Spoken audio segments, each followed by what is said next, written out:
Hey everybody, Boone here. Welcome back to Boone Builds. I have the Rich Boy Jay with me tonight. How you doing, Jay? I'm good, man. Glad to be here. Thanks for having me on. Thank you so much for taking the time to come over to the Boone Builds show. Oh yeah, we've been meaning to do this for a while, so I'm glad we finally got this squared away. Yeah, good. I'm glad. I'm glad it's working out. There is something up with Facebook is not pushing, but that's fine. We've got people here from YouTube, and we're gonna dive right in. This is AFOL Spotlight Live. Let's go! Climb aboard this proverbial Winnebago. We're talking about the awesome fans of Lego. So build your mock and shift it into drive. It's time for AFOL Spotlight Live. Jay, Holy, did you actually make that in? Like, were you singing that intro yourself? I was singing the intro myself. I'm glad to hear I'm not the only person in this community that makes music. That is lovely. Oh man, I have some big plans. Okay. But I'm not ready to talk about them yet. Okay. So, Rich Boy Jay, that's the first question I want to ask you. How'd you get that name? Oh God. So this is a YouTube channel I've had since 2007. I made this when I was 12 years old. And at the time, my favorite rapper was named Rich Boy. So I was like, my first name's Jalen, Rich Boy Jay. It just worked. And I mean, I always had this account. I posted various things on this throughout my life. Like when I was younger, I did like pivot stick figure animations. I got into doing brick films on this channel once I got a little bit older. Took a little bit of a break from YouTube. And then once I kind of got back into it with Lego Star Wars YouTube, the thought came across my mind, like maybe I should change it. Something just that sounds more obviously Lego Star Wars related. And I was like, you know what? Like, this name is me. I feel like this name embodies me, so I'm going to stick with it.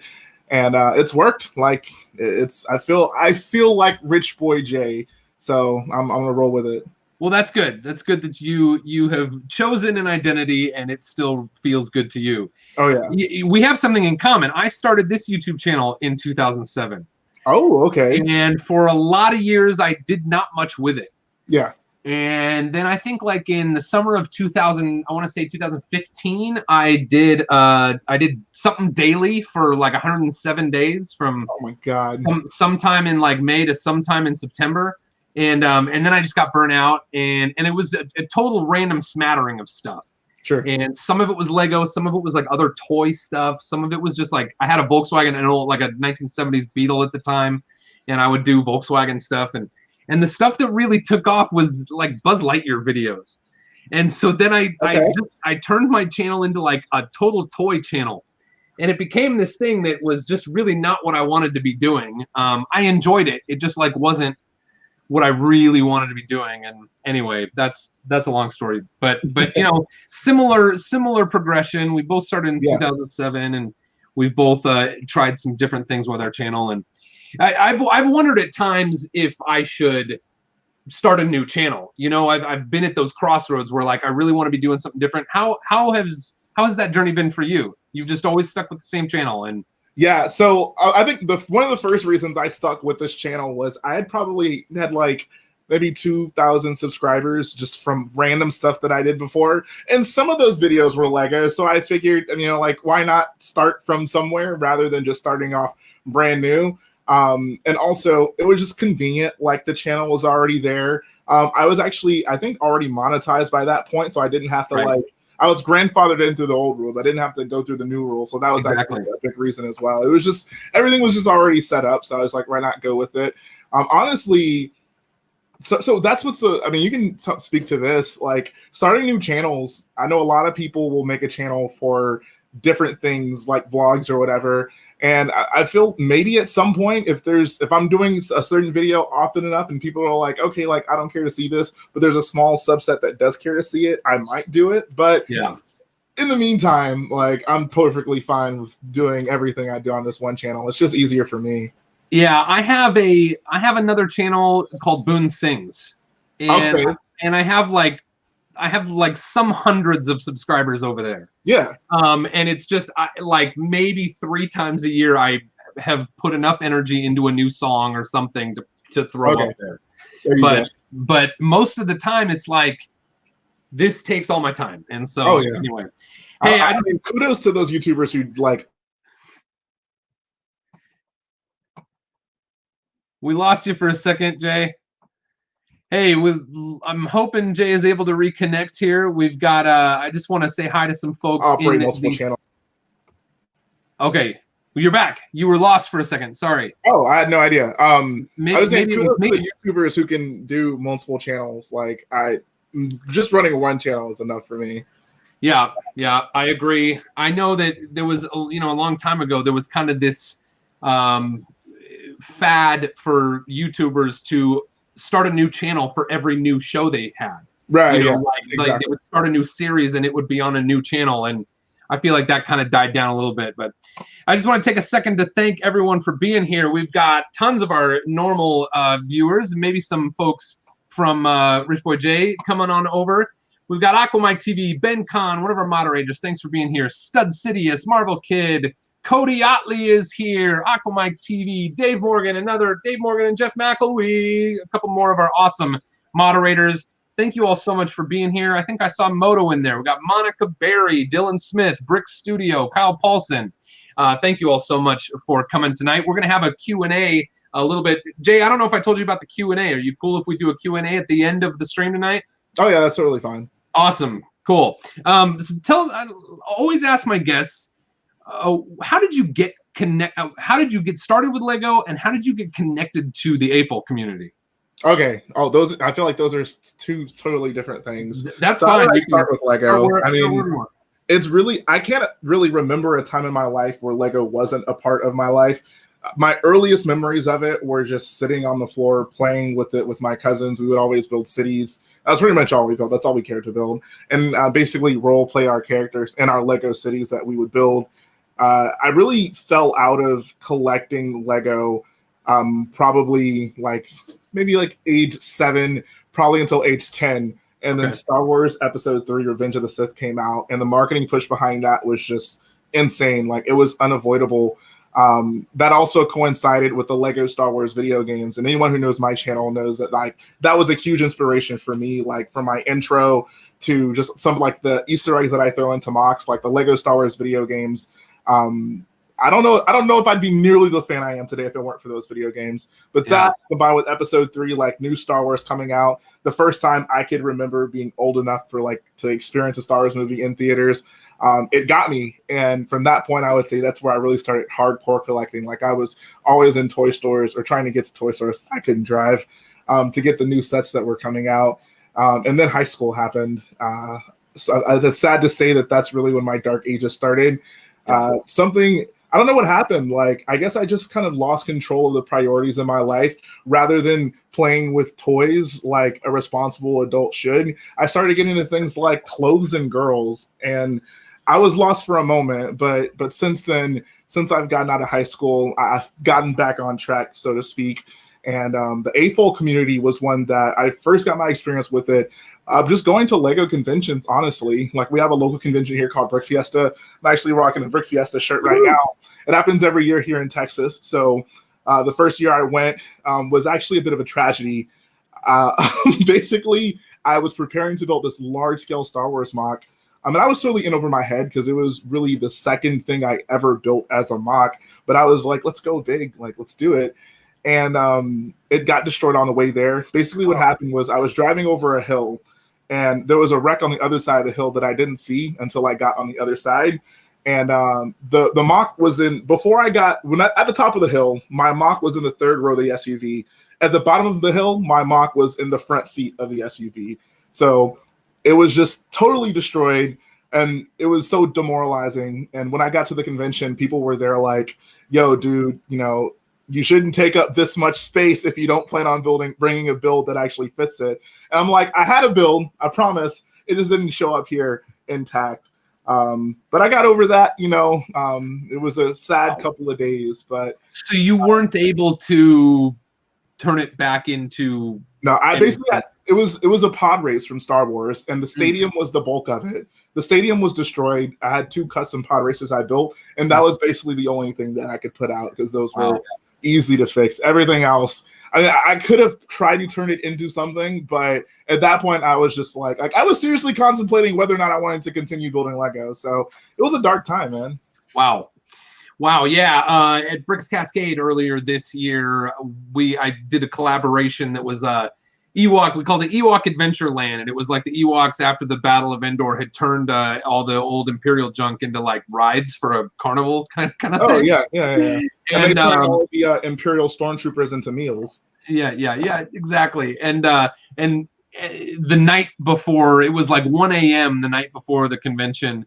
And I was here with Sam Hatmaker from Lego Masters and another buddy of mine who's not really connected to the Lego fandom, but we were moving the whole, I had the big trees and the roller coaster was in it, and there was monorail and all this stuff. And I'm shoving it into the back of the van, and the trees, they were really stable front to back. They were not stable side to side. And one of the trees just goes boom and takes out the other tree and takes out all of the track and everything. Oh. And luckily, I was able to, it took me, on the first day of setup, I like to get in there and I like to set my stuff up as fast as I can so that I can, socialize. But it took me the entire, day of setup to set that thing back up. But it was good. We showed it and it was fun. And, it's a fun build for some, some Star Wars builders are a little more purist to the canon than I am. I tend to grab onto ideas from the Star Wars universe and take them to ridiculous, other stories. But anyway, yeah. One of the things that I think you really excel at, and this is something that I sort of aspire to, but I haven't had a lot of experience with it, is you make a plan for a really big build. And then you do a really good job documenting that build on your channel over time. Right. Can you tell us a little bit about how did you land on that sort of format? Yeah, so I mean, I got to give kudos to the GOAT, Solid Brick Studios. He was really the first person that I can recall that was doing a documented build series for a large scale build.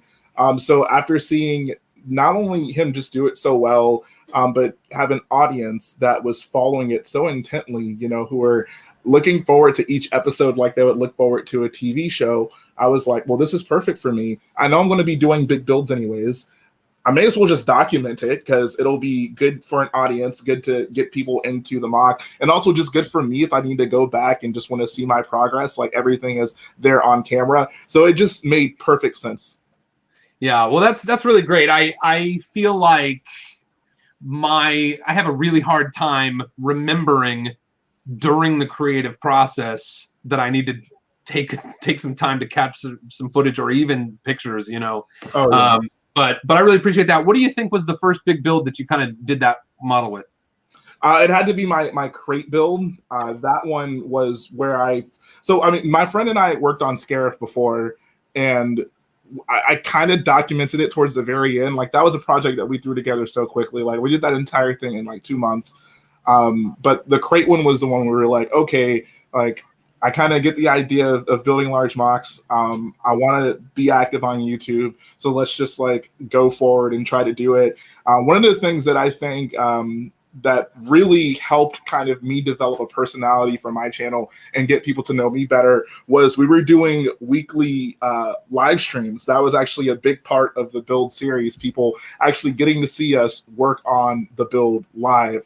And that was just a fun way for us to hang out with each other, build, because we, to a certain time out of the week, we'd be like, okay, we're going to work on this and we'll live stream. And we got to know so many of my audience members, even to this day, who I would consider myself like good friends with from those live streams, communicating with them that way. So that was a really crucial part of the build series.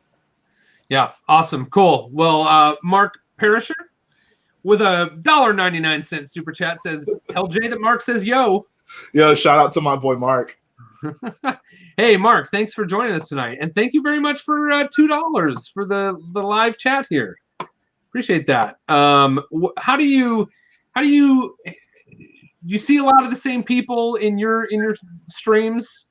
How do you enjoy interacting with people live? Yeah, so it's fun, but that's kind of the heartbreaking side of it. Like there's people that I remember that were showing up, every week years ago who I just never see now. And it's like, I don't know, it's like you kind of become a family, you see this person probably more often than you would family members. And then, life happens. They probably either get out of Lego or just don't find the time to join streams, and you just never see them again. So I really appreciate the people who I like the handful from day one that I can remember. But if you're like a YouTuber, you have to really accept the fact that like fans kind of come and go, like Lego interests. They get big and they wane, and I don't know, that's something you just kind of had to accept. Like at one point I was really like, oh, like what happened to this person that used to show up all the time? Like, did I say something that made them mad? Are they no longer a fan of me? And then sometimes like people will come back after years and be like, hey, like I haven't seen you in a while, but it's like, I finally made a stream. I wasn't able to do it in a while. So it comes and goes. Yeah, cool. Well, hey, you've mentioned a few of your builds. I'd like to go ahead and officially take us to show and tell if you're cool with that. Yeah, we can do that. Here it is, show and tell. Still doesn't have a song yet. It's show and tell with RichboyJhae. Yeah. Okay. What do you got there, man? I got I'm gonna pull up my Flickr. I got that coming up right now. Can you guys see? Here it is. There is the Flickr. Yeah, so this is my most recent build. This is my Razor Crest. I have two of them here just because someone commissioned me to basically build one for them. But this has to be my most popular vehicle to date. Obviously, the Mandalorian is just massively popular, but people really appreciate this build. And I think as a builder, like that's probably my favorite vehicle that I've made. Unfortunately, my Flickr isn't super up to date. I've been building so much lately. As silly as it sounds, it's kind of hard to find time to take pictures. But one thing that I do, I think, like super well in my builds are the lights. As you can see here, beautiful. This is the prison section of my Starkiller base build, and this one section alone has, I think, over maybe like 90 to 100 LEDs built into it, which is insane. Wow. Like, what do you do for lighting? What do you? Yeah, so that's the question I get all the time. I actually do basically like my own custom wiring. Yeah. I found all the components on Amazon. I literally just bought like LEDs, wires, a soldering kit, and the actual soldering material. And I just wire it literally all myself. And it's so cheap. Like I was able to basically light an entire large scale build. Let me see if I can go to my Vardos build real quick. This build right here. This Vardos build, I was able to light the entire thing for probably under like $150. Oh yeah. Like if you're like trying to get, some of the dedicated Lego light services, which is great. Like go, if you don't want to have to do it yourself, like they make it very easy. But if you're fine with a little DIY, and I mean, it's not super difficult. Like I'm not an electrician, but this is, I think, a really cost-effective and good way to go just for the customizability of it. I realize I'm building large scale, like I need wires to go for feet and feet. So that was really the biggest reason I decided to try to do my own wiring, because I knew I wasn't going to be buying dozens and dozens of extension cords trying to get everything to reach where I need it to go. Right. Yeah. For me, it's really about the creative process. And I love doing my own lights because it's sort of an extension of the build, right? Like if I build this awesome, MOC, and then I want to put lights into it, and I go buy, a kit from someone, it's just, I don't know. There's nothing, I don't think there's anything wrong with that. And for people who want to do that, it's absolutely an awesome thing. And your creations can, look at that. Your creations can take so much, so much more life with the light in there. But for me, it's really like, I either want to be purist and figure out how to do it using nothing but Lego lights, which is incredibly expensive. Yes. But there's something creatively compelling about that to me. Or I want to go build it myself, right? And like you said, if you buy the two Technic like power function lights, you're gonna spend $10 and you can get like 300 LEDs on Amazon for $10, or I'm probably exaggerating a little bit, but not much. Yeah, it's not that far off. It's incredibly more affordable. Okay, now here's another question I have for you. So here we have Crate, and you mentioned Scarif as well. And when those were sort of new lands or new battles to the Star Wars universe for fans, I would hear about a lot of people building these battles out of Lego. And so I wonder, for you, do you feel like, do you want to be the first to do it? Do you want to have the biggest, which you very well might? You know what I mean? Is that a thought to you? Or for you, is it really just like, I like this, it's my creative endeavor? How do you feel about that?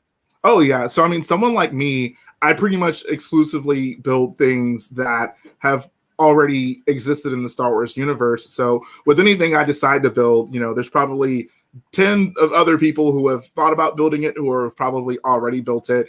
I've kind of become known for doing, large scale builds and maybe having the biggest ones. I don't think having the biggest MOC is something I try to do. I think for me, it's more about being holistic. Like, I think about Crate and I think about all the scenes, and I'm like, if I'm going to do this, I want to incorporate every possible part of Crate, basically with no exceptions. That's why they kind of end up being big, but it isn't like a thought process where I'm like, I want this big, how can I fill in the space? It's more of a, what do I want to put into this MOC? I'll make it as big as necessary to put those things into the build. That sounds like a really lovely process. Thanks for sharing that.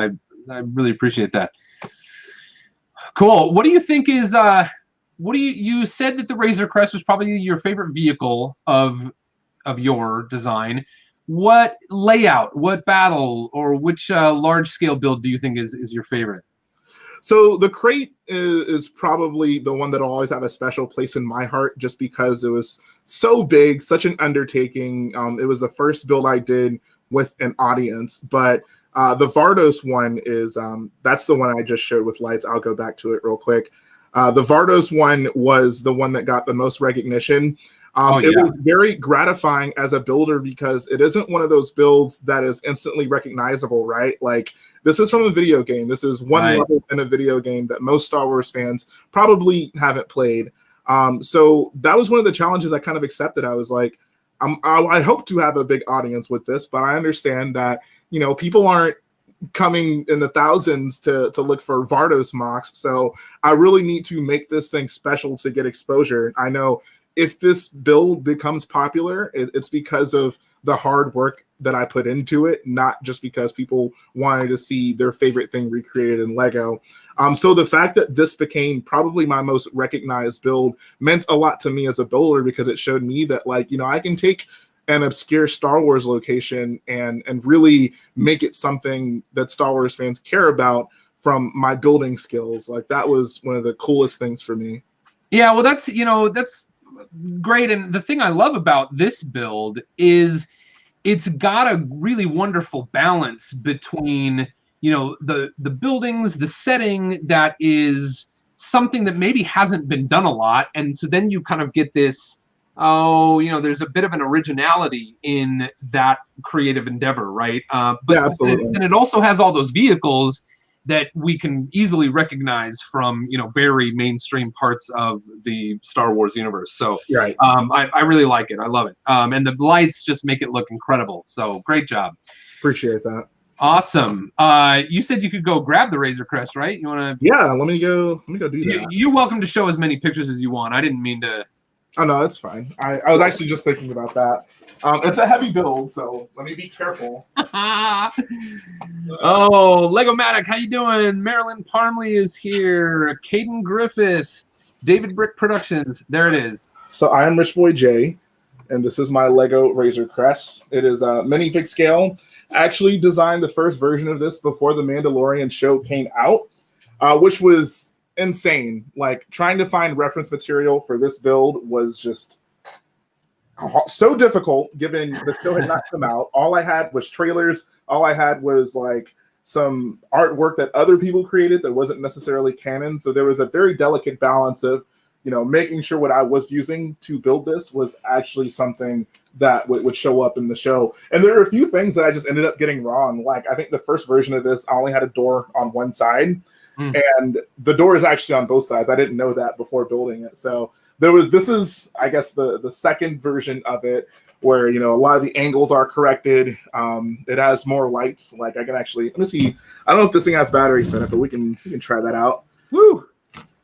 And then for all my vehicles, I try to use Lego actual like purist power functions lights because it's possible. I don't really need anything custom for a small vehicle like this. Wherever I can be purist, I will try. So that's why I was like, let me actually just do power functions lights on this one. Yeah, I'm getting really excited about.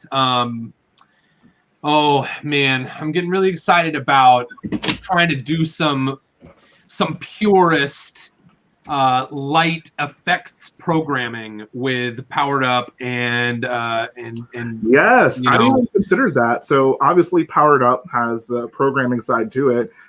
Do we know yet if it's possible to have sequential lights with Powered Up? Is that something we know for a fact works? Well, so what I've done, so Powered Up so far only has 2 ports on the box, right? Right. Yeah. And so I've done alternating lights, which essentially is a sequence of 2 channels, right? Okay. But the new Technic Powered Up hub that was supposed to come in the thing that didn't happen, but is available to purchase separately. It has 4 channels, and so theoretically. And I guess I haven't tested it yet, but I want to test it very soon. And now I'm giving away future content for for Boone Builds. But hey, that's the reward for coming to Boone Builds, man. But anyone who cared to show up for the live stream, there you go. There's your scoop. Yeah.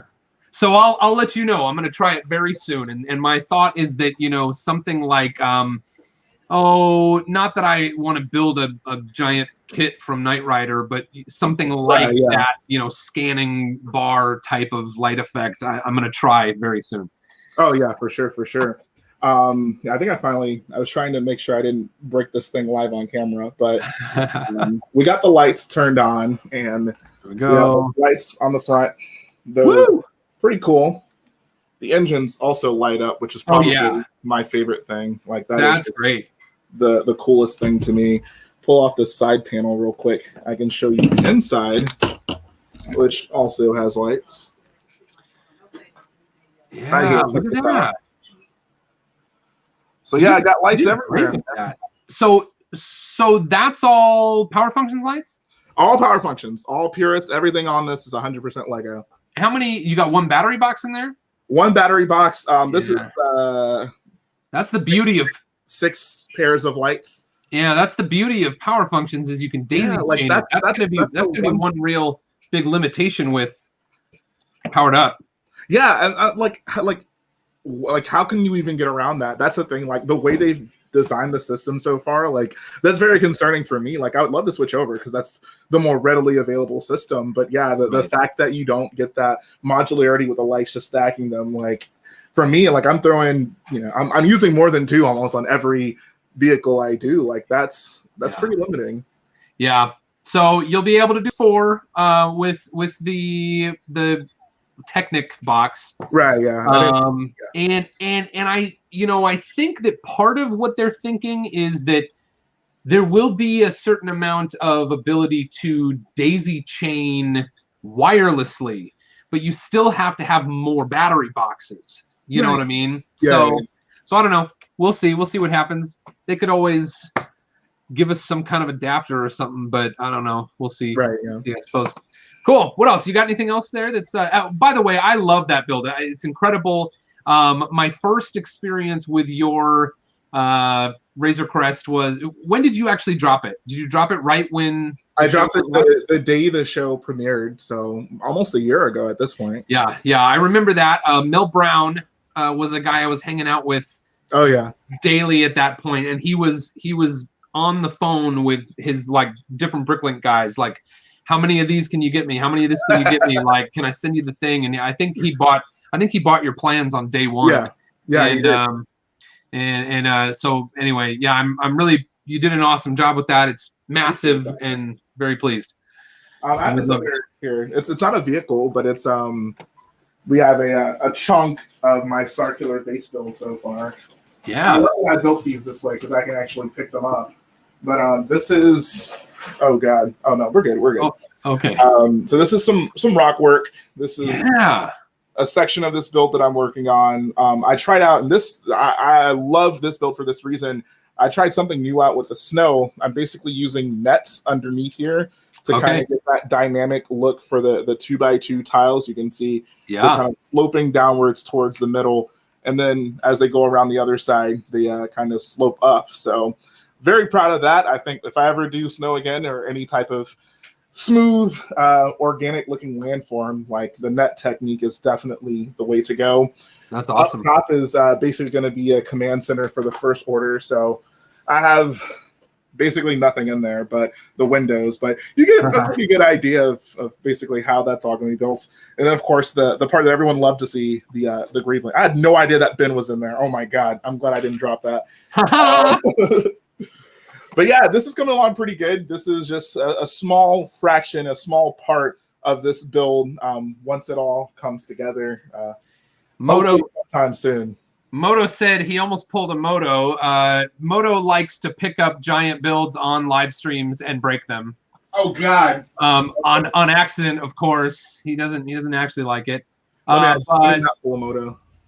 Let's see. Jake Statovich. The Jake Statovich said, "Love that technique." So thanks for being here, Jake. Thanks for being here, Moto. Cool. Well, that's awesome, man. Let's see. I had a great question for you, and now I can't remember what it was. I'm not being a very good host. It is 6:32. What do you think about your inspiration? You mentioned Solid Brick Studios. Right. Who else out there do you just really think is awesome? And I guess another way that I could ask this question is there anyone? This could be two completely different questions. Don't feel like you need to merge these questions into one, but consider them all. Who should I definitely ask to be a future guest on AFOL Spotlight? So Brick Plumber. Are you familiar with Brick Plumber? I'm not.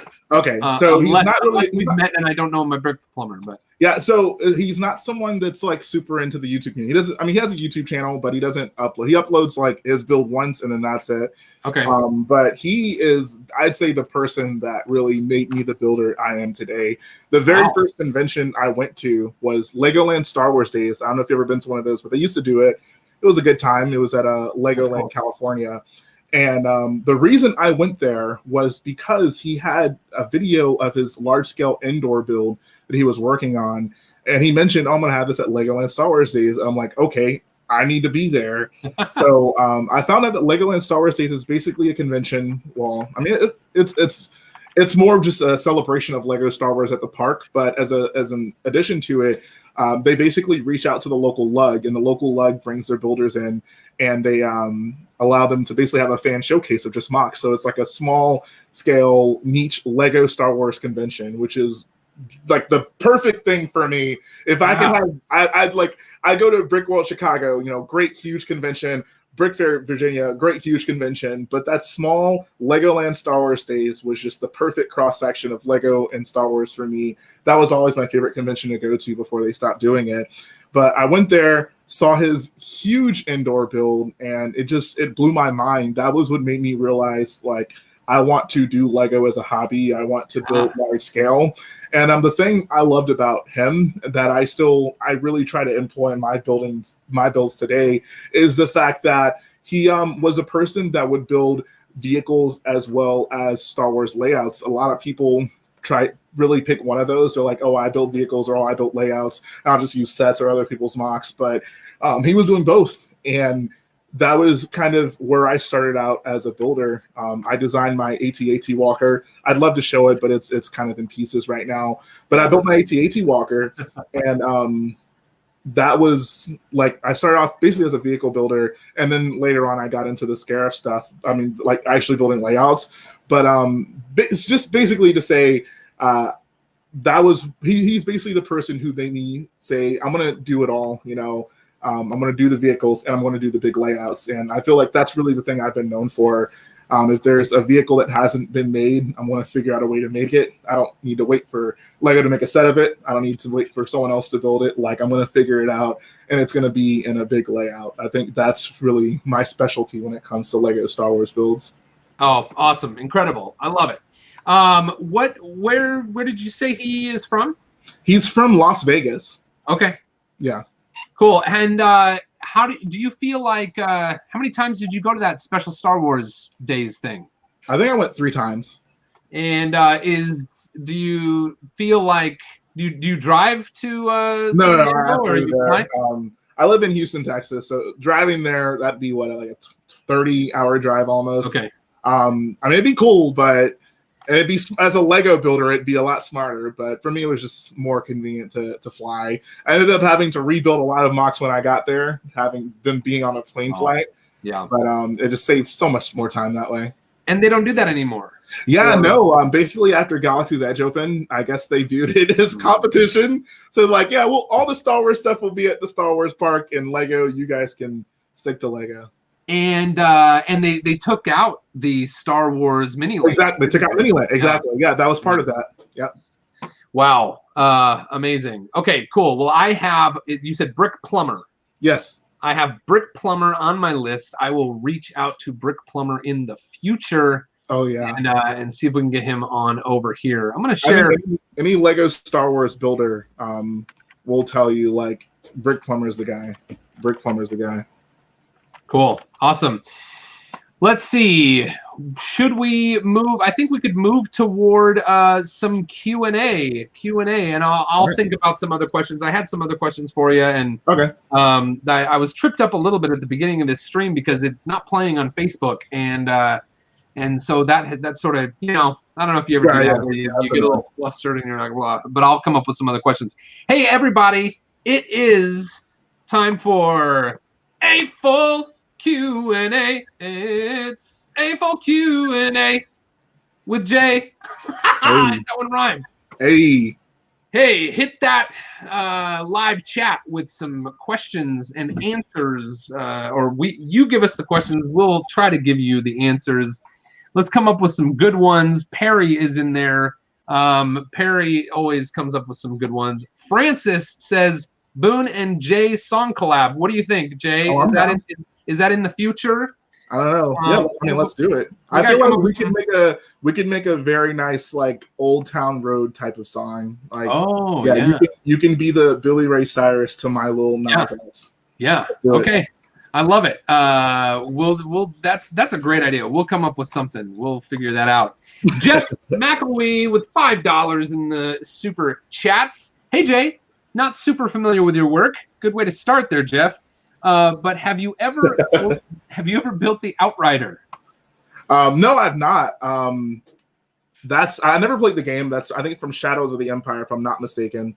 Old Nintendo 64 game. I've not built the Outrider. Really, the one ship I built from a video game was the Corvus, which is basically a Star Destroyer with TIE Fighter wings on it, that we showed earlier off in that Vardos build.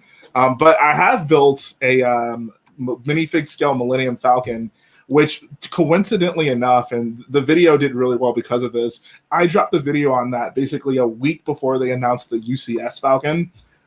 So, like, it was funny to see, like, oh man, like, the new UCS Falcon came out, like, who's going to care about mine? But the traffic kind of worked in favor for me, where people were just looking for big Falcons on YouTube, and they coincidentally found my video. I think a lot of people who are fans of my channel now found me through my video of my custom Millennium Falcon, and it has a full interior, which is my favorite part about it. Falcon is the most iconic Star Wars ship out there, and there's so many scenes that happen in the rooms on the inside. So having that set, having that build, it's kind of like having a portable Star Wars layout, because, like, I like it for the ship. The ship looks cool, but it's almost cooler to see the inside and set up your figures in the rooms. Like, that's just so fun for me. Awesome. Yeah, I remember there being, what did you say you thought the Outrider was from? I think you're right. Shadows of the Empire. Shadows of the Empire. Yeah, and there was kind of wasn't there a whole section of like extended universe sort of books? Yeah, so Lego has dabbled in there. They've done sets from, well, they did a set from The Force Unleashed, which was the Rogue Shadow. They did sets from The Old Republic, which was an MMO game. Okay. I think that's it insofar as like EU games that they did. They also built the TIE Crawler, which I have no idea what that was from. It was just a thing.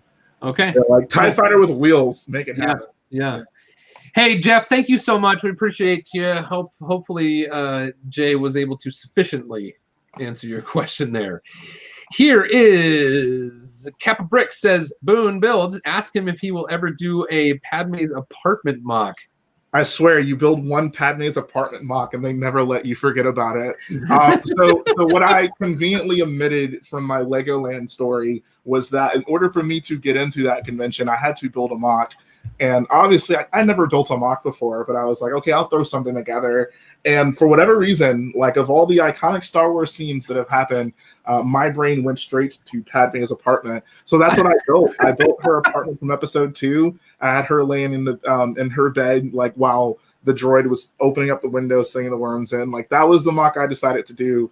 I think that's hilarious. I love that. They give you a hard time for it. So that's the funny thing, right? Like when I was building it, it wasn't it wasn't a funny thing. I was just like, oh yeah, like it's a Star Wars scene. But having like been in enough conventions to see what typical Star Wars builders build, it's kind of funny to look at like, oh, like I have this Battle of Endor. This is my Hoth battle. This is Darth Vader fighting Luke. This is my X-Wing replica model. This is my Padme's apartment. It really just sticks out. It's so funny. But I'll do it again one day. I don't know, maybe I'll do it on like my YouTube anniversary at some point. That'd be a fun little thing to revisit. So Techno Union says, can we see Jay's first build? Is that what you would call that? Yeah. I can show you real quick. Let me see. Let me pull up on my Flickr real quick. It's way back. Let me go back to my very first page. Techno's only asking that because he knows it's Padme's apartment. I love this. I love that I love when people bring their own audience members over and then we can get a little glimpse into the embarrassing bits of past. Oh yeah. Okay, here we go. I got you guys. I know you guys came for this, so I'm gonna give you what you want to see. There's some good questions coming up, and by good I mean questionable. But okay. They are questions after all. So can you see my screen? Yeah. Okay, so this is Padme's apartment. This is Padme's apartment right here. Man, look at those techniques, man. Yeah. Like, this is some next level stuff. This is probably the build I've done with the most studs exposed. Yeah. I don't know if I've had nearly as many studs exposed in any other thing I've done. But yeah, this is it.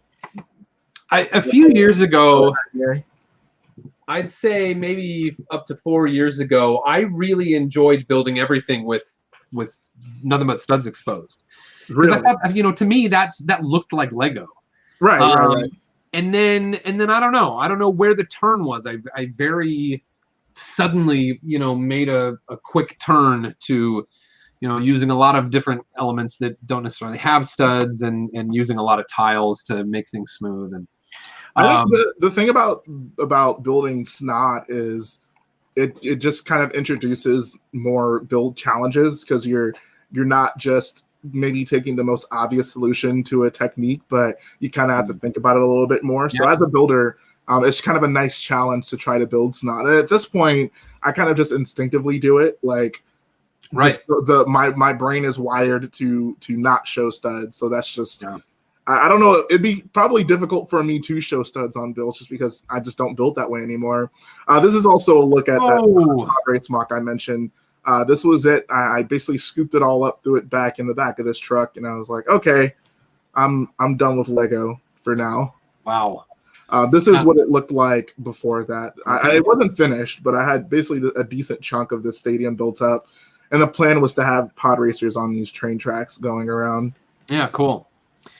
How long did it take you to kind of get back into the swing of things after that devastation?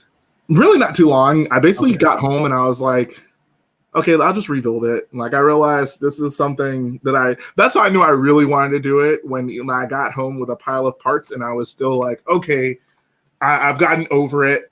I do really want to rebuild this. And then I just started basically redoing it, and I built it smarter, which is funny. You learn by experience. The second time I built it modularly, so I didn't just end up with these huge towers, but instead things that I could take apart and put in boxes, and that wouldn't be as susceptible to slamming on the brakes in a car. So you live and you learn. You go through your trials and tribulations as a builder. Yeah, I have a really hard time planning ahead enough to build modular, right? You have to do a certain amount of planning ahead. Yeah, I agree.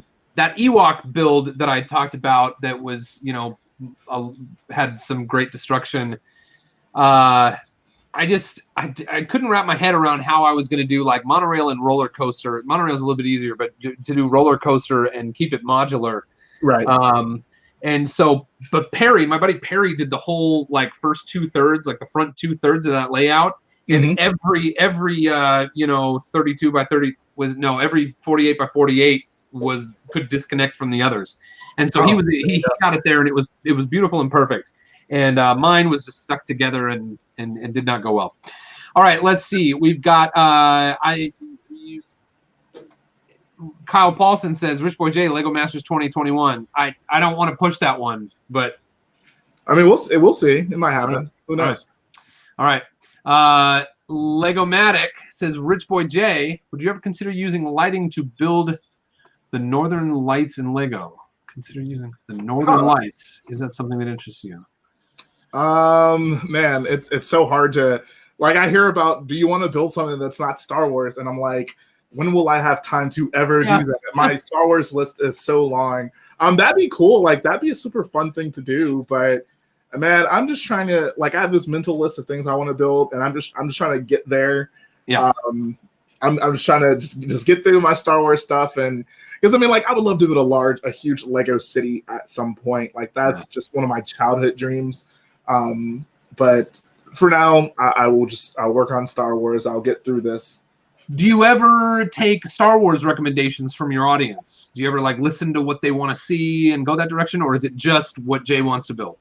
I would say it's about 90% what Jay wants to build, just because the like when anything you build, like especially at the scale I'm building at, you have to really want to build it. Right. You can, like, I thought about doing like a fan voted mock, and that'd be fun maybe at some point for something small scale. But at the size I'm building mocks, like I wouldn't even want to put myself through building something huge that I wasn't, extremely inspired by. Like, obviously, you want to make your fans happy, but at the end of the day, like, if you see me building and I'm not excited and I'm not inspired, I'm not going to want to do it. It's not going to be fun for anybody. So I really just try to stick with what I really want to do. I get that. Yeah. Sometimes people will say like, hey, you should build, and then it's something like really random, and it's like so random that it tells me like this is something that's really important to you, right? Yeah. So you should build it, and I hope to be able to encourage people to do that. But it's really hard. It's hard to get into having a love or just kind of the spirit of enthusiasm for something that's not really your idea. Right. Jax your boy says, how much time does it take to build your mocks, Jay? I feel like the time it takes me to do these mocks is increasing exponentially. Yeah. So the Scarif build, which is a pretty large build, that was 2 months. Insane, like nonstop. Like I work at a Lego store, and dude, I was like, when it was slow in the store, I brought my own bag of studs, and I was stacking studs like while I was at work because I knew it had to get done. And it was Lego, so no one would look at me weird if I was doing it. So that was 2 months. The next build was Crate. Crate took 6 months, and Crate was pretty much on a pretty static deadline because we wanted to prepare that mock for a specific convention. So it wasn't like, we finished in 6 months. It was like, it had to be done in 6 months. So a normal person would probably spend a lot more time working on it. The next one was Vardos. I think Vardos was around 8-ish months, if I'm not mistaken. So actually not that big of a difference from Crate. But Star Killer, the one I'm working on right now, this will by far be the hugest mock that I've done. It's been over a year, which feels crazy because my goal was to have this done by like last Christmas. So I'll be lucky if it's done by this Christmas. Yeah, but we'll see. I'm trying. How you holding up without any conventions to go to? Yeah, that's rough. It's rough. Like Lego conventions are just so fun. Like it's the hobby I love the most. So getting to go to that is just such a fulfilling, unique experience. I think having a YouTube channel has helped not feel the repercussions of that. I even started a Discord that I'm super active in now that I get to talk to a lot of people in my community. That helps a ton just because I'm just constantly talking about Lego Star Wars. So that really helps. But I'm really miss conventions, man. Like that was a bummer. Obviously, I mean, there are more important things than Lego conventions that aren't happening right now. But I do miss them. I do miss them a lot. Yeah, I miss them too. You mentioned that, you know, having the channel really provides you to still have that outlet.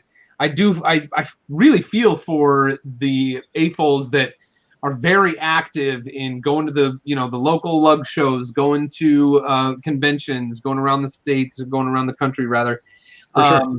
And the ones that don't have, you know, the Instagram or Flickr or YouTube outlet, you know, I just can't. It's hard for me to imagine right now because I imagine that it can be lonely in a lot of ways. But thank you for all of you that watch RichboyJhae. Thank you for everyone who is continually supporting Boone Builds here. We really appreciate you, and you're helping us get through this rough time for AFOLs.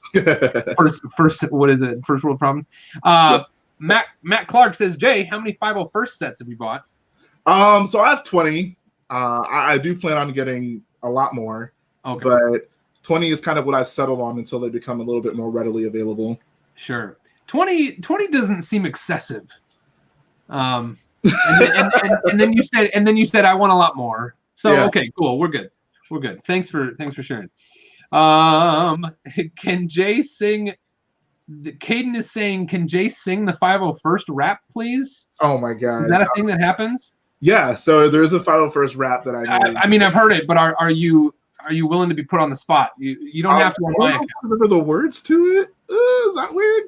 Yeah, I can try. I mean the words are okay. I'll do it. I just want a 505051st battle pack. I already got an ATRT and a Captain Rex. If they made a 501st battle pack, I'd have to buy them all so I can build a Clone Wars mock like David Hall. Yes. Awesome. Cool. Thanks, Caden. Let's see. How's the Star Wars minifigure collection coming? Yeah, so the video I was working on actually was one of those videos. I don't know if you've seen it, but I'm basically trying to collect every Lego Star Wars minifigure. So I have a huge Lego Star Wars minifig wall. I have like 1,080 out of the 1,146. So I'm pretty close. There's just a lot of super expensive ones that I have left to get, which is why, you know, it's not as close as you'd think. But it's getting there. Like, just looking at the wall now compared to how it looked before, it's so much more full. There's still a lot of sets that I need to open to pull figures out, I have to put on the wall, and then builds like these behind me that figures are just in that, you know, I won't really see them on the wall until I'm done with this. But it's looking very good. Like that'll definitely be one of my proudest achievements once it gets finished up. Yeah, and you'll never truly be done because you'll always be catching up. Exactly. Yeah, that's the thing, right? Like it's so funny to look at the wall because you really get an understanding for just how many more minifigures Lego makes now than they did before. It's like you get through like the first 25% and you go from like 1999 to like 2010. So that's like 25% of it's 10 years. And then the next like 75% is 10 years. So it's like they're like exponentially making more and more minifigures. And at this point, I don't even have enough room to keep to like add on the new figures. So I buy all the sets. I know I have them, but at some point I'm going to need to reconfigure this thing to actually fit all the new figures and add what is hopefully enough space to save me a few years before I have to reconfigure it again. Yeah. I very early on, you know, when Star Wars Lego sets first came out, I wanted all of it, and and I very very early on had to make up my mind not to try to get all of it. But what you know, Boba Fett has been my favorite Star Wars characters, you know, for you know, a lot of years. I think probably somewhere in the early 90s, I was like, man, that dude's costume is rad. He's my favorite character now. Okay. And so at some point in time, I was like, there's no way I can try to get all the Star Wars stuff. I do attempt to have every Slave One, and I attempt to have every Boba figure. Okay. That's not too bad now. Do you have the Cloud City Boba with the printed arms and printed legs? Yeah. Okay. I traded. Let's see, what did I trade for them? I traded some Comic-Con stuff for Cloud City Boba Fett. That's one that I picked up. I picked that one up, I think, sometime last year, and at that point, that was the most money I spent on a minifigure until this year when I got the Chrome Gold C-3POs, and that was the most money I spent on minifigures. Yeah. But see, Chrome Gold C-3POs is not in my, so I don't have to worry about trying to get my hands on those. Exactly. Yeah. How many do you have? I have 2. And were there how many of those were made? 1,000? 10,000. 10,000? Yeah. So I can let me grab them real quick. I can tell. We can do a little story time. Yeah, let's do it. That's what we're about here. Okay, so the first one I bought was this one. And this one was, I thought I got for a steal. The price was insane. I was like, oh my God, that's a must have. I am so coming out on top on this one. And then I got it and I found out that this is actually misprinted. I don't know if you can tell, but basically the torso print kind of goes down onto the, and it's not supposed to do that. So I got it and I was like, oh no, what have I done? So basically I was like, do I want to keep this? Like, it's cool because it's a misprint, but like, I don't want for the one version I have of the super rare figure to be wrong. So then I bought another one and it's actually worked out in my favor because this is the European version. If you weren't aware, there's 2 versions of this. There's the North American / Canada, and there's basically the European version, which has those extra like shadow marks on the torso. Yeah. And so I have both of them in my collection, and as a completionist, it's awesome, right? Like I have the 2 different versions, but yeah, super expensive figures right here. Can you is there a way you can tell us without telling us what you paid for them? Can you tell us some kind of a range that someone listening might have to go pay if they wanted to get their hands on one? I think in total, I spent a UCS Death Star on these figures. Okay. Wow. All right. Yeah. There you go. 2 figures. That's awesome. Yeah. It was my birthday. Oh, happy birthday. Happy belated birthday. The Cloud City Boba Fett is probably the most valuable minifigure that I have. I have a Barb from Stranger Things just because I happened to be there at Comic-Con that year. I had a Zebra Batman, but I traded it to a friend of mine who is actively collecting every Batman, and I'm just not actively collecting every Batman. So it's I'm happier for him to have it than for me to have it. But anyway, that being said, do you have somebody asked earlier, do you have any MOCs that aren't Star Wars, or have you really just been doing nothing but Star Wars? I have one. I'll bring it over here. Okay. He's going to bring it over. Holly said, I'm collecting every Batman. Well, I'm sorry. I didn't know you were collecting every Batman when I traded away my Zebra Batman. This one is funny. This is Cult of Christensen. They don't call him RichboyJhae for nothing, LOL. First of all, Cult of Christensen is a hilarious name. Hey, Jay, is Cult of Christensen someone who follows you? Yeah. Colt's my guy. That's a hilarious name, Cult of Yeah. Christensen. Yeah, no, it's fantastic. I mean, other than the fact that, well, anyway, okay. He said they don't call him Rich Boy Jay for nothing. LOL. I thought that was fun. Hey, In-N-Out. That looks slick. Yes, this was my In-N-Out modular that I built a while back. It's In-N-Out. I like In-N-Out. I wanted a Lego version of it. Oh God, the tree fell. That's not too bad. Take off the top. It does have a full interior, as you can kind of tell. It looks just like an In-N-Out. What do you have you ever been to Bricks Cascade? No. Where's that? In Portland. Okay. Yeah, I'm in the Portland area. I don't know, but I've seen. I had once seen it. Did you publish plans for that In-N-Out? I published the LED files. Okay. So I mean, I don't know anyone who has built it, but I know people have asked about it. So yeah, there are probably some builds of them out there somewhere. Rick Brickham, thanks for coming back, Rick. Rick has been a very active community member over here on Boom Builds. Jay, are you partial to any particular movie in the Star Wars franchise? Yeah. Oh man, I've become, I'd say, pretty well known for my Star Wars opinions and my preferences and non-preferences.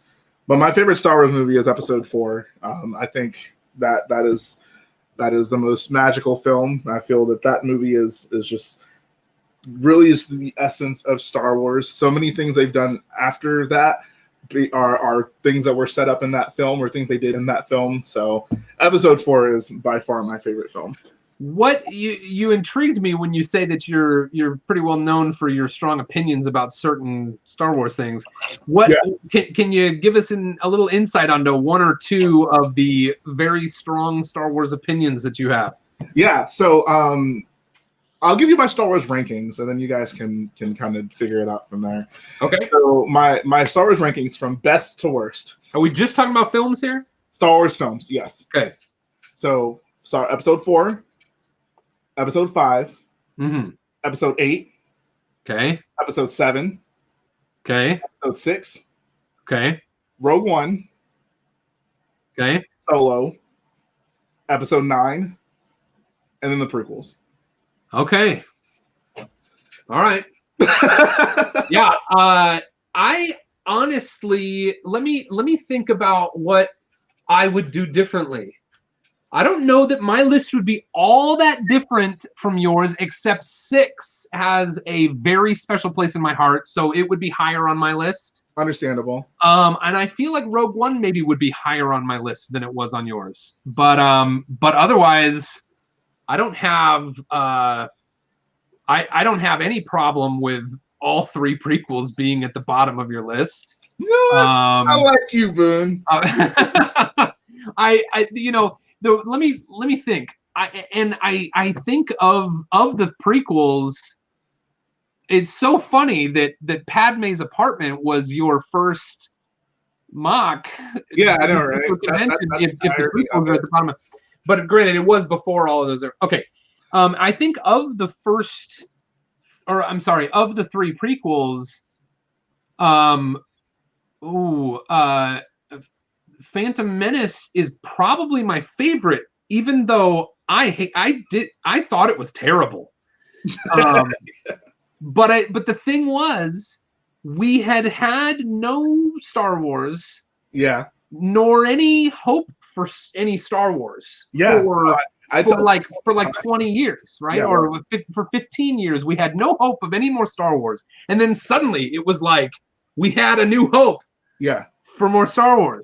Yeah. And so Jay, when for like 2 years before Phantom Menace came out, I would put VHS tapes into my tape player and record anything that I like. If they did a commercial for Entertainment Tonight and there was gonna be a piece about the new Star Wars movie that's coming, I would tape it.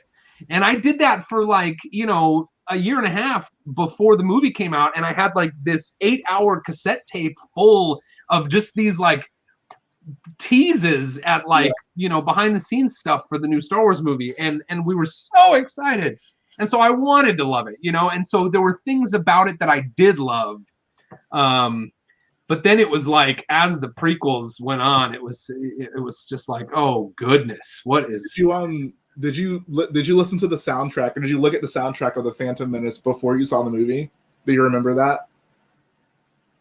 I don't know.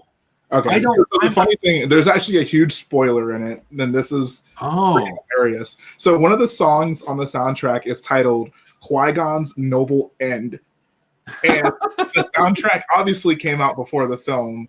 So like, yeah.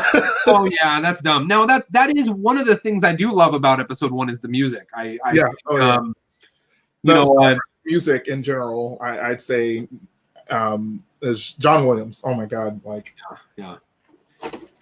Okay. Now you just ranked your, the films. Now, one of the things that I've had to admit, I love Star Wars. I have loved Star Wars for a lot of years. Like I said, I was a Star Wars fan before we had any hope of getting any more Star Wars stuff, Right. And yet, I have to admit that I've had a hard time talking about this, and I think that Mandalorian made it very clear to me. I have to say I am a live action Star Wars fan. I was never into the extended universe through the books or the comic books. I haven't, and I think it was really because of the age I was at when the animated stuff started coming out. I just haven't spent the time with it. So where are you at, and how do you find yourself in the Star Wars fan community? Yeah, so I'm actually really happy you mentioned that, because it's so weird being in the Lego community versus kind of like the Lego. I thought the Lego Star Wars community and the Star Wars community are very different. When I was younger, the Clone Wars movie was going to come out, I think, the summer of 2008, if I'm not mistaken.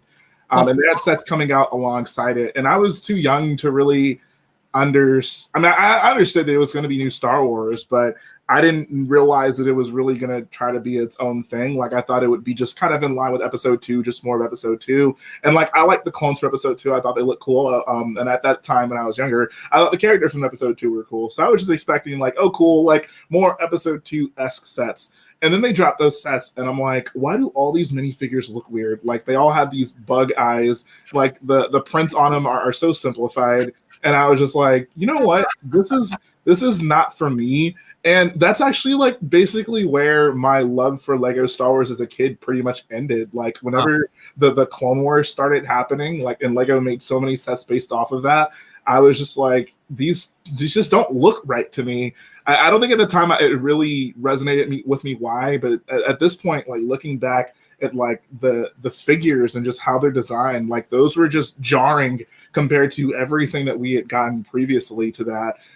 And that is just basically not the case for people in the Lego community. Like the Clone Wars cartoon, which was a shock to me. I never realized so many people like basically look at the Clone Wars the way you might look at the original trilogy, the way I might look at the original trilogy. But like, that is Star Wars to them. Like, that was their exposure to Star Wars. And to them, it's right on the level with the films.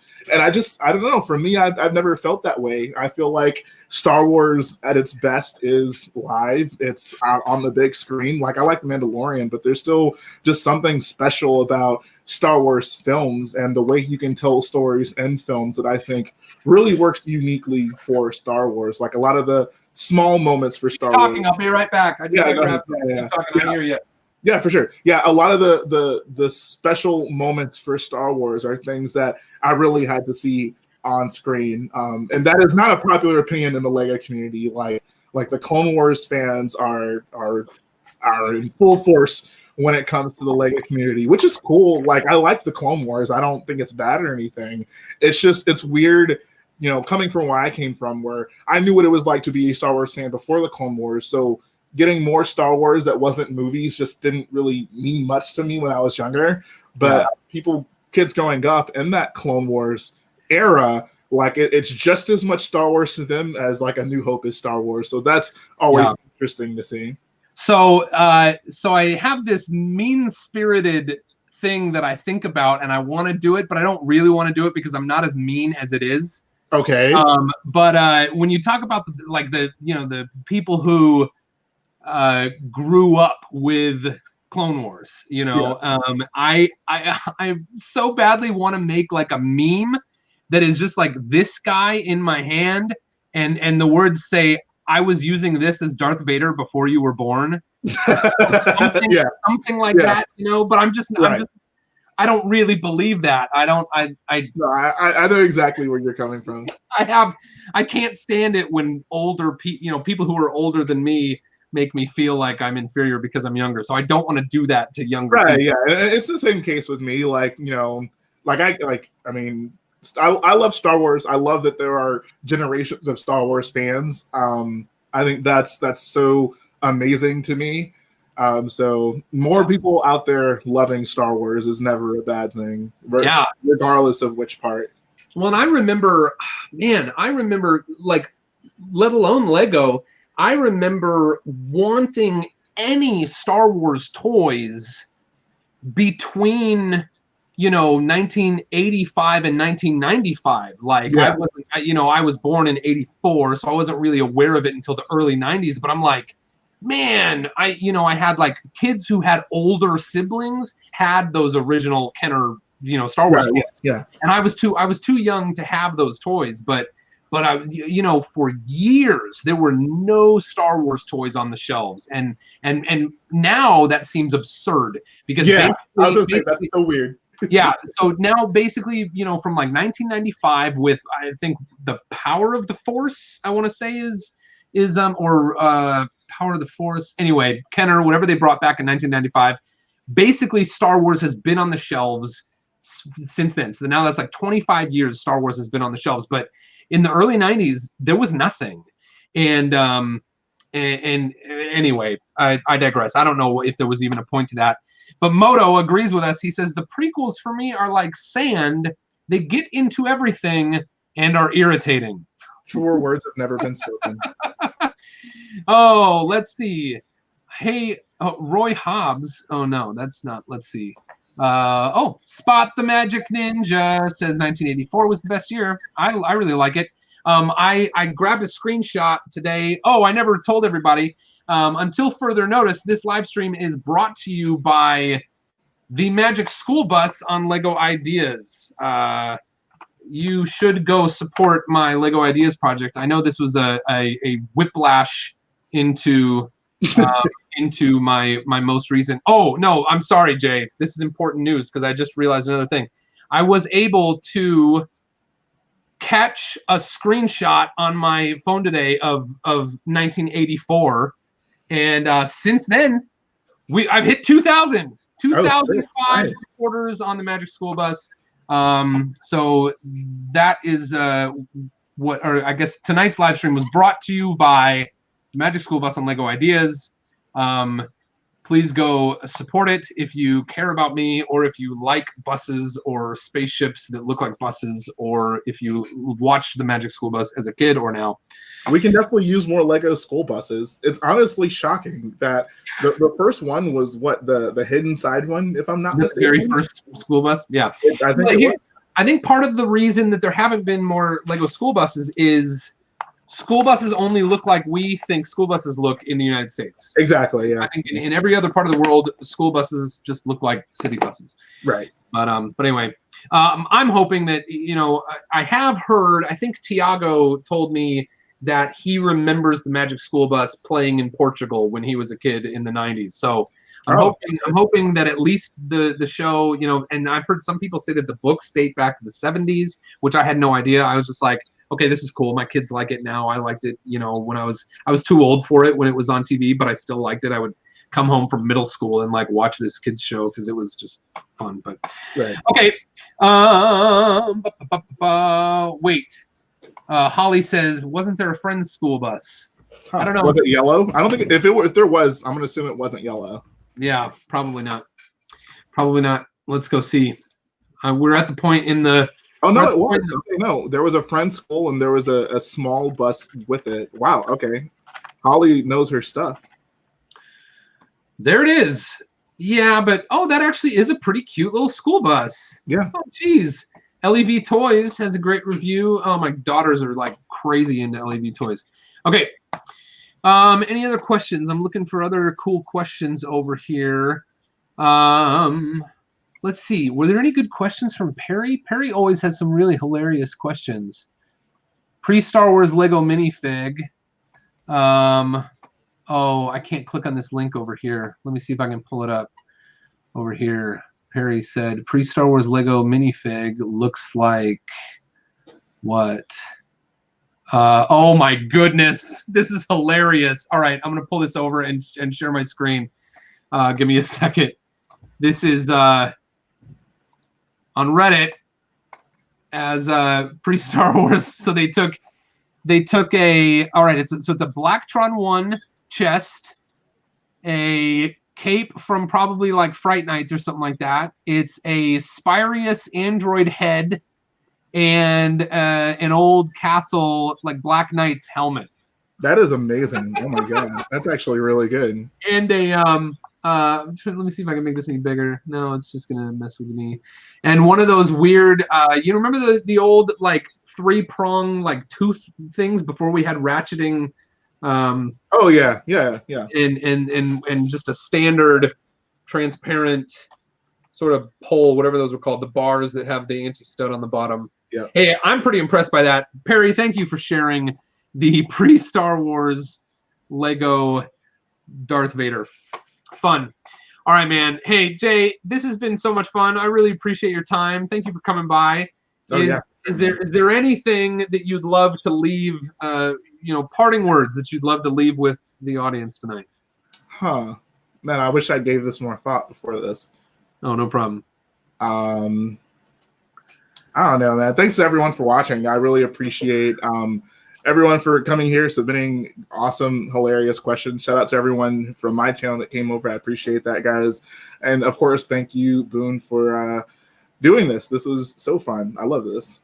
No problem. Thank you, Jay. I really appreciate you, man. And oh, wait a second. I missed someone's. Roy Hobbs.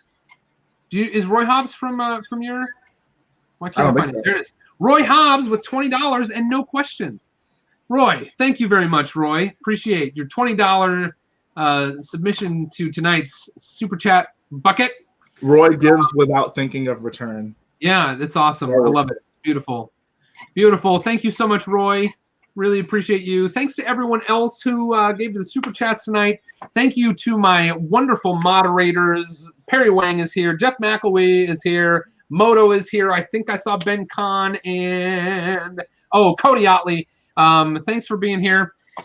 You're all awesome. Jay, thank you very much. Oh, how could I have missed? There are links to Jay's YouTube video and YouTube channel and Instagram. I didn't find your Flickr, but you have stuff on Flickr? I mean, Instagram and YouTube are fine. You're not going to miss anything there. Yeah. You've got links to YouTube and Flickr for Jay, RichboyJhae, in the description of this video. I want to say a special thanks to all of the kind folks from RichboyJhae's online community for coming over to the live stream tonight. And thank you all so much for watching. Until next time, this has been AFOL Spotlight Live. Let's go! Climb aboard this proverbial Winnebago. We're talking about the awesome fans of Lego.